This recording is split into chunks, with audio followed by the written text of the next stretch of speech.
আসসালামু আলাইকুম রহমতুল্লাহি অবরকাতুহু। সম্মানিত দর্শক, গত ২ দশক ধরে বাংলাদেশের সংবাদপত্র জগতে দেশে এবং দেশের বাইরে যে দুটি পত্রিকা অত্যন্ত প্রভাবশালী হিসেবে নিজেদেরকে প্রতিষ্ঠিত করেছে বাংলা ভাষায়, সে প্রতিষ্ঠানটির নাম প্রথম আলো, আর ইংরেজি ভাষায় যেটি প্রকাশিত হয় সেটি ডেইলি স্টার।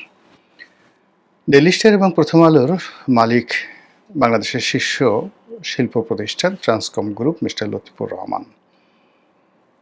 এই পত্রিকাটি বা এই পত্রিকা দুটো এবং একই সঙ্গে এই দুটো পত্রিকার দুজন সম্পাদক, জনাব মাহফুজ আনাম ডেইলি স্টারের এবং জনাব মতিউর রহমান উনি প্রথম আলোর, তারা যুগপৎভাবে যে প্রভাব অর্জন করেছেন, প্রতিপত্তি অর্জন করেছেন, ঠিক এইরকম প্রভাব প্রতিপত্তি আমাদের দেশে ব্রিটিশ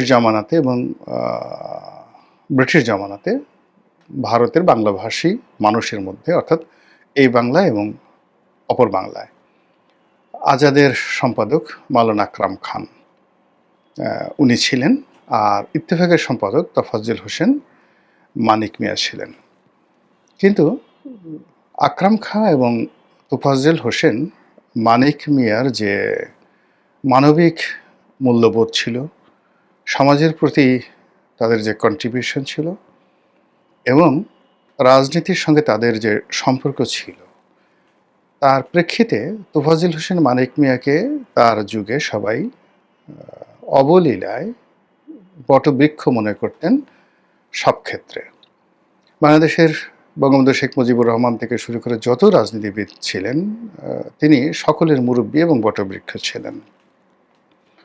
আর মাওলানা আকরাম খান তিনি রাজনীতিবিদ, অর্থনীতিবিদ, সাংবাদিক, ধর্মীয় নেতা, গাউস, কুতুব, অলি আল্লাহ যারা বলেন না কেন, প্রায় সকলের ইমাম ছিলেন, মাওলানা ছিলেন, সর্বজন শ্রদ্ধ। কিন্তু এই দুজন মানুষ বর্তমান যুগে যারা আছেন তারা ঠিক তাদের মতো নন। তারা অনেকটা কি বলবো, ছদ্মবেশী প্রভাবশালী আন্ডারওয়ার্ল্ডের ডন বা গডফাদারদের মতো। তাদের দ্বারা যারা ক্ষতিগ্রস্ত হয়েছেন সবাই তাদেরকে ভয় পান, তারা সকলের সঙ্গে মেশেন না এবং সকলে ইচ্ছে করলেও তাদের সাথে মিশতে পারেন না। তারা অত কথা বলেন না।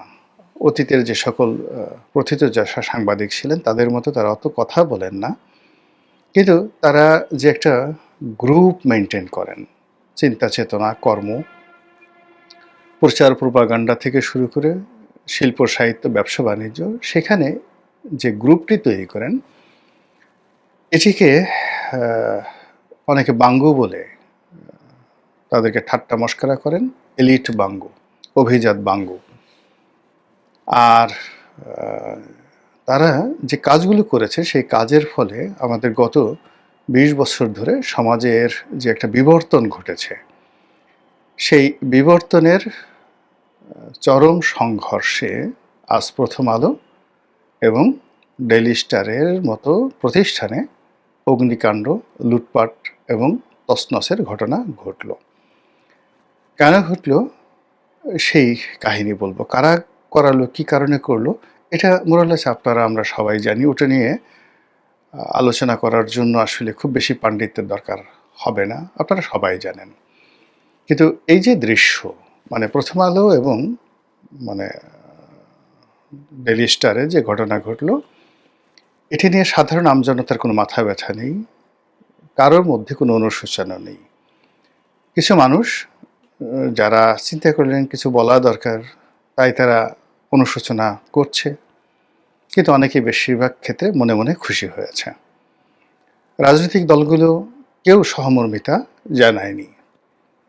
কোনো রাজনৈতিক দল এই ঘটনার জন্য অন্তঃস্থল থেকে নিন্দাবাদ জানায়নি। বললাম না যে নিন্দাবাদ জানানো দরকার, তাই নামকা অবস্থায় নিন্দাবাদ জানিয়েছে। কিন্তু পাকিস্তান জামানাতে যখন ইত্তেফাকে এরকম আগুন ধরিয়ে দেওয়া হয়েছিল, সেটা পাকিস্তান সরকারের পতনকে ত্বরান্বিত করেছিল এবং সারা বাংলাদেশে রীতিমতো আগুনের স্ফুলিঙ্গ ছড়িয়ে দিয়েছিল।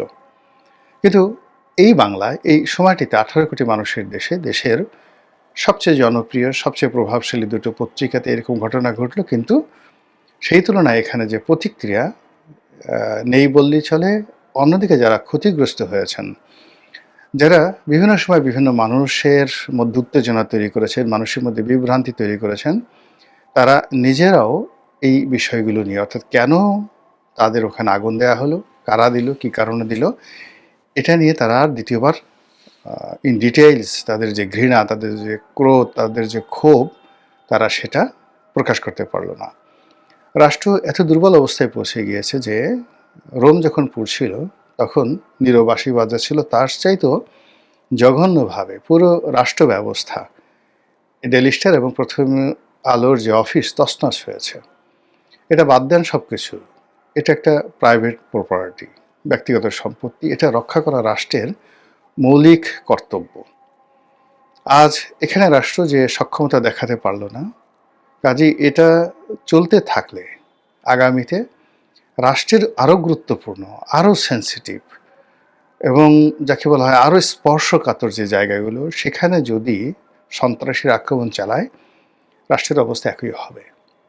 এই যে একটা যাকে বলা হয় আমরা ভীষণ রকম একটা ভয়ঙ্কর অবস্থার মধ্যে পড়ে গেলাম, এটার শুরুটা কিন্তু হয়েছিল প্রথম আলোর মাধ্যমে, ডেইলি স্টারের মাধ্যমে। তারা সবার আগে কি করলো, এই সমাজ যারা নেতৃত্ব দেয়, রাজনীতিবিদ, সেই রাজনীতিবিদদেরকে হেয় করা, ছোট করা, তাদেরকে চরিত্রহীন বানানো, কালপিট বানানো থেকে শুরু করে, মানে এই সমাজে রাজনীতির সে খারাপ কোনো জিনিস নেই, এই কাজটি তারা শুরু করেছিল সেই প্রথম আলো যখন ভোরের কাগজ ছিল, অর্থাৎ এই যে মতিউর রহমান সাহেবরা যখন ভোরের কাগজে ছিলেন তখন থেকে তারা শুরু হলো, এবং সেখান থেকে বের হয়ে তারা যখন এই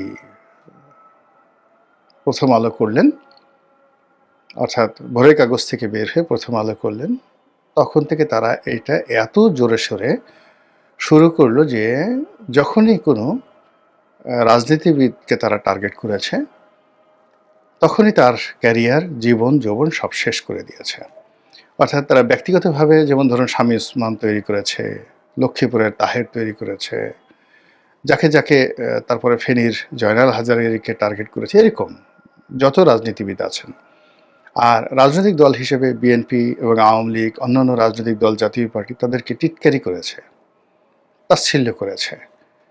এরপর পুরো রাজনীতির যে বিধিবিধান ব্যবস্থা, এটাকে যাকে বলা হয় রিনোভেশন করার পরিবর্তে এটাকে ধ্বংস করে এখানে একটি এলিট তন্ত্র, এটি লর্ড সভা বা একটি আপার হাউস গড়ে তোলার জন্য তারা যে চেষ্টা করেছে, সেই তাদের চেষ্টা সরকারই কিন্তু আজকে দেশ চালাচ্ছে।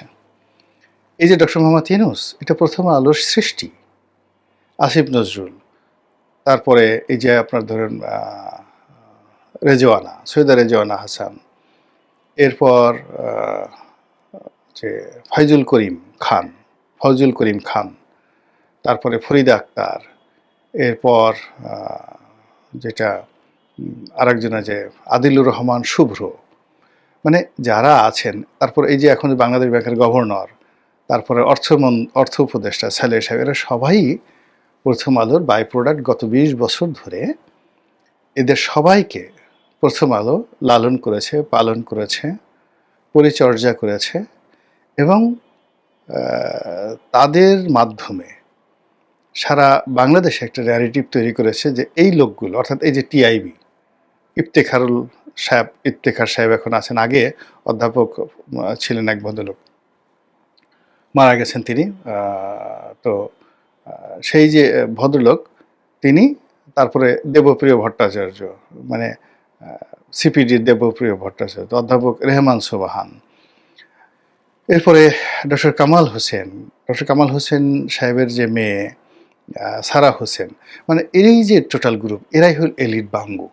এখন আপনি পিনাকিকে যত কথাই বলেন না কেন, পিনাকি কিন্তু এই যে এলিট বাঙ্গু যে সোসাইটিটাকে সে যে নিয়ে কথা বলছে, তাদের কর্মকাণ্ড গত 14 মাসে আমরা দেখতে পাচ্ছি। অন্যদিকে মানে এই বিপদের সময় মানুষের মধ্যে যে রাজনীতির যাকে বলা হয় নেতৃত্বের গুণাবলী থাকে, সেই গুণাবলীর কারণে বিপদের সময় সবসময় রাজনৈতিক লোকজনই দাঁড়ায়, রুখে দাঁড়ায়। যারা সমাজের অভিজাত বর্গ, জ্ঞানী, গুণী, পণ্ডিত, আমলা, কামলা, মানে এরা সবসময় কি আপনার সুখের দিনের বন্ধু। দেশ যখন শান্তিপূর্ণ থাকে তখন তাদের সাহায্য লাগে এবং দেশ গঠন করা, শাসনকর্ম পরিচালনা করা, ডেভেলপমেন্ট করা, এই কাজগুলো আসলে অভিজাত বর্গ দিয়ে সমাজ ঠিক রাখতে হয়, ভালো ব্যবসায়ীদেরকে দিয়ে ব্যবসা কর্মসংস্থান তৈরি করতে হয়, সমাজে আইন শৃঙ্খলা রক্ষা থেকে শুরু করে আরও অনেক কিছু মানে করতে হয় এই যে আমলাতন্ত্র দিয়ে। সেই আমলাতন্ত্র দিয়ে আর যা হোক না কেন পৃথিবীর কোনো সময় কোনো কালে কোনো ক্রাইসিস বা জরুরি অবস্থা বা সংকট মোকাবেলা করা যায়নি। কিন্তু প্রথম আলো এবং ডেইলি স্টার যেটি প্রচার করে আসছে যে এই রাজনীতিবিদদের চাইতে এই লোকগুলো ভালো আর রাজনীতিবিদরা খারাপ, এবং তাদের কারণে এই 1991 থেকে আজ অবধি এই গ্রুপটির কারণে ধীরে ধীরে যে পলিটিক্যাল ইনস্টিটিউশনগুলো রয়েছে সবগুলো ইনস্টিটিউশন ধ্বংস হয়ে গেছে। ধীরে ধীরে এদের কারণে আমাদের যে আবহমান বাংলার যে সাহিত্য এবং সংস্কৃতি, প্রচলিত বাংলা, প্রমিত বাংলা, এই পুরো জিনিসগুলো ধ্বংস হয়ে গেছে। এরাই মুস্তাফা সরোয়ার ফারুকী, এরাই সেই তিশা, এরাই এই যে দেখবেন যে এদের কতগুলো সাংস্কৃতিক কর্মী রয়েছে প্রথম আলোর পৃষ্ঠে যারা নায়িকা হয়, তারাই কিন্তু এই জিনিসগুলো তৈরি করেছে যারা এই দেশ চালাচ্ছে। তো যখন সেই দেশ চালাচ্ছে তখনই প্রথম আলো এবং ডেইলি স্টারের এই ধ্বংসযজ্ঞ। তোমারে বুঝিবে যে গোকুলে বাড়িছে সে, এই কথা যেমন সত্য তেমনি মানে আপনি যেই জিনিসটা থেকে আপনার উত্থান হবে, যেই মতাদর্শ আপনি প্রচার করবেন এবং যাকে বলা হয় যে দানব আপনি তৈরি করবেন, ফ্রাঙ্কেনস্টাইনের দানব, তার দ্বারাই আপনার ক্ষতিগ্রস্ত একেবারে নির্ধারিত হয়ে আছে। প্রথম আলো ঠিক সেম কাজটি করেছে। এটি হলো নিয়তি এবং যেটাকে বলা রসায়ন। প্র্যাকটিক্যালি চিন্তা করুন, প্র্যাকটিক্যালি হলো যে আমাদের দেশের যে শতকরা 90% মানুষ মুসলিম, এই মুসলিম সম্প্রদায়ের যারা ধারক এবং বাহক মানে নেতা, এরা কিন্তু খুব সাধারণ মানুষ। মসজিদের ইমাম, খতিব, মুয়াজ্জিন, বিভিন্ন মাদ্রাসায় যারা ছাত্র ছাত্রী পড়াশোনা করে তারা, এই মাদ্রাসায় যারা পড়াশোনা করেন তারা মানে সেই ছাত্রছাত্রীর অভিভাবক, মানে সাধারণ দরিদ্র যারা মানুষ। তারপর এই সংক্রান্ত যে একটা ইকোনমি আছে, মাদ্রাসা পরিচালনা করে, দরবার পরিচালনা করে, এবং এই সংক্রান্ত তাদের যে কিছু কর্মকাণ্ড রয়েছে, ধর্মীয় কর্মকাণ্ড, তাবলীগ করে, মসজিদে যায়, নামাজ পড়ে, আল্লাহ বিল্লাহ করে, ধর্মকর্ম করে, এই পুরো জিনিসটাকেই খুব ইন্টেলেকচুয়ালি তারা বিভিন্ন সময়টিতে তুচ্ছ তাচ্ছিল্য এবং এটাকে অবৈজ্ঞানিক, এটাকে অবাস্তব এবং এটার যে কোনো প্রয়োজনীয়তা রয়েছে এই বিষয়গুলোকে তারা বিভিন্ন সময় সুযোগ পেলে কিন্তু খোঁচা দেওয়ার চেষ্টা করেছে। ফলে কখনো কখনো তাদের বিরুদ্ধে কোরআন অবমাননা, কখনো নবী অবমাননা, কখনো আল্লাহকে অবমাননা, কখনো ধর্ম অবমাননা, কখনো মসজিদ অবমাননা, এই জিনিসগুলোর অসংখ্য অভিযোগ আসছে। এবং এই যে তৌহিদি জনতা যারা নামাজ কালাম পড়েন, আল্লাহকে বিশ্বাস করেন, নিরাকার খোদাকে বিশ্বাস করেন, তাদের মধ্যে মানে স্পার্ক, স্ফুলিঙ্গের মতো এই প্রথম আলো ডেইলি স্টারের বিরুদ্ধে যে ক্ষোভ, এটি অতীতে যেভাবে ছড়িয়ে ছিল এখন সেটা একেবারে পুঞ্জীভূত হয়ে আকারে ব্রাস্ট হওয়ার জন্য রেডি হয়ে আছে, যেহেতু এখন তাদের ক্ষমতা আছে। তো এই কাজগুলো, এই ধর্মীয় অনুভূতিতে আঘাত দেওয়ার যে কাজটি, যেটি ইউরোপে করেও সালমান রুশদির মতো মানুষ রক্ষা পায়নি, এই ধর্মীয় অনুভূতিকে বা হারুন আর রশিদ, খলিফা আল মামুন, তারপরে সম্রাট আকবরের মতো পৃথিবীর শক্তিশালী মানুষগুলো এই ধর্মীয় অনুভূতিকে জমের মতো ভয় পেতেন। তারপর প্র্যাকটিসিং মুসলিম যদি ধরেন, তাহলে সম্রাট আওরঙ্গজেবের মতো বা খলিফা উমর ইবনে আব্দুল আজিজের মতো, এমনকি দ্বিতীয় খলিফা হযরত উমরের মতো মানুষ প্র্যাকটিসিং মুসলিম হিসেবে বা ধর্মপরায়ণ হিসেবে, অন্য ধর্মে এরকম হিন্দুদের মধ্যে এরকম বড় বড় রাজা বাদশাহ সম্রাট আছেন, খ্রিস্টানদের মধ্যে আছেন। তো যারা ব্যক্তিগত জীবনে অসম্ভব ধার্মিক ছিলেন, কিন্তু তারাও এই অনুভূতিকে আঘাত দিতে সাহস পাননি। তারা বুঝতে পারতেন যে কিছু, কিছু বিষয় রয়েছে যেটি নিয়ে তর্ক করা যায়, কিছু, কিছু বিষয় রয়েছে যেগুলো ভুল। কিন্তু তারা রাজনীতির স্বার্থে সংঘাত সৃষ্টি করেননি, ফলে তাদের রাষ্ট্র পরিচালনা পৃথিবীতে কিংবদন্তি তৈরি করেছে। অথচ এই যে প্রথম আলো বা এই গ্রুপ, তাদের সঙ্গে যাদের আছে, এদের ব্যক্তিগত জীবন খোঁজ নিয়ে দেখেন, পারিবারিক জীবন খোঁজ নিয়ে দেখেন, অর্থনৈতিক জীবনে খোঁজ নিয়ে দেখেন, মানে সেখানে আপনি এমন কোনো কিছু পাবেন না যেটা তারা সমালোচনা করে, যাদেরকে হেয় করে, তাদের যে একটা ব্যক্তিগত জীবন আছে, সেখানে যে সততা আছে, তারপরে সেখানে যে ন্যায়পরায়ণতা আছে, সেখানে যে যাকে বলা হয় মানুষের জন্য করার তাদের যে আকাঙ্ক্ষা রয়েছে, নিজের সর্বস্ব বিলিয়ে দেওয়ার যে অভিব্যক্তি রয়েছে, সেই জিনিসগুলো তাদের মধ্যে পাবেন না। ফলে কি হলো, তারা একটা মানে একে বলা হয় তাসের ঘর তৈরি করেছিল, সেখানে একটা বাঁশের খুঁটি তারা দিয়েছিল, তারা একটা শ্বেতহস্তি তৈরি করেছিল, তারা একটা বেলুন তৈরি করেছিল, তারা একটা বিশাল হাতি তৈরি করেছিল বাতাস দিয়ে।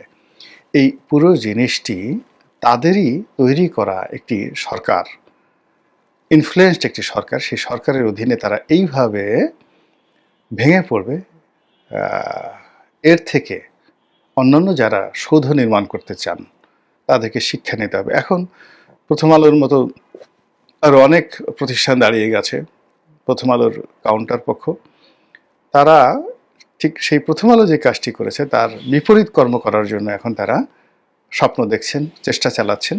আগামীতে তাদের জন্য কিন্তু এর সাথে বড় যে পরিণতি, সেটা অপেক্ষা করছে। মধ্যে থেকে যেটি হবে, আমরা একটার পর একটা সুন্দর, যাকে বলা হয় স্বপ্ন হারিয়ে ফেলবো, প্রতিষ্ঠান হারিয়ে ফেলবো। প্রথম আলো ডেইলি স্টারের এই যে ইন্টেলেকচুয়াল দুষ্টুমি বা ডিসঅনেস্টি, অসততা, এটা হয়তো আমাদের সমাজের লাখে একজনও বুঝেন না, কিন্তু এই পত্রিকা পড়েন নাই জীবনে একবার, এরকম লোক খুব অল্প রয়েছে। তো এরকম একটা প্রতিষ্ঠান রাতারাতি গড়ে তোলা কিন্তু সহজ বিষয় নয়। কিংবা ওই যে আমাদের দেশে দৈনিক আজাদ শেষ হয়ে গেছে, ইত্তেফাক বলতে গেলে শেষ হয়ে গেছে, এটা আবার নতুন করে চালু করা, আগের পর্যায়ে নেওয়া সম্ভব না, আরেকজন মানিক মিয়া হওয়া সম্ভব না। তো কাজে আমাদের এই সমাজের সব ক্ষেত্রেই যে রিকনসিলিয়েশন প্রয়োজন রয়েছে, সেটা যদি প্রথম আলো কর্তৃপক্ষ বুঝতে পারে, তাহলে হয়তো আগামীতে তারা আবার ঘুরে দাঁড়াতে পারবে। মহান আল্লাহ আমাদের সবাইকে হেদায়েত দান করুন এবং হেফাজত করুন। আসসালামু আলাইকুম ওয়া রাহমাতুল্লাহি ওয়া বারাকাতুহু।